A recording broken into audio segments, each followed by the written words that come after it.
cette page avec Peugeot et Fiat Chrysler. La Fiat 500 et la Peugeot 208 seront bien réunies sous la même bannière. La Commission européenne a donné son accord hier pour la fusion de ces deux constructeurs, fusion qui prendra le nom de Stellantis.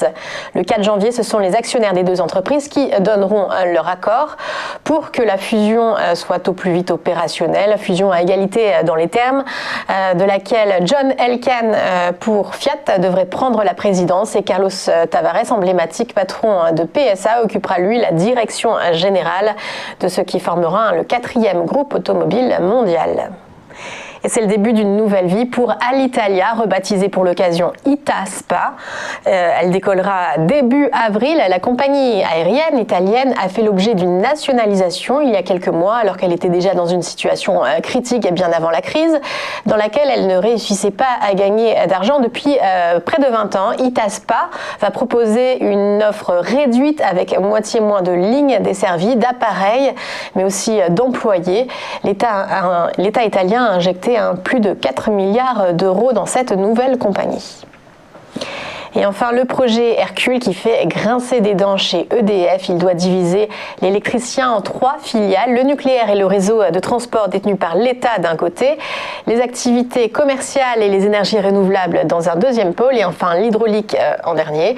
Les syndicats du groupe sont unanimes dans le rejet de ce projet, y voyant un démantèlement du groupe. Ils ont déjà d'ailleurs mené plusieurs grèves. Pour le gouvernement, c'est en revanche le seul moyen de répondre aux besoins d'EDF, qui a à la fois besoin d'investir dans le renouvelable, d'allonger la durée de vie de ses centrales nucléaires et aussi de construire de nouveaux réacteurs, tout en gardant un prix de l'électricité compétitif. Les socialistes militent pour un référendum d'initiative partagé sur la question, alors que le projet est en négociation auprès de Bruxelles. Du côté des marchés financiers, c'est à moins 2,43% qu'a fini le CAC 40 hier après avoir côtoyé les moins 3% tout au long de la journée. 5 393 points à la clôture. Sur fond de crainte de mutation du virus et de nouvelles paralysies de l'économie, les investisseurs sont donc prudents.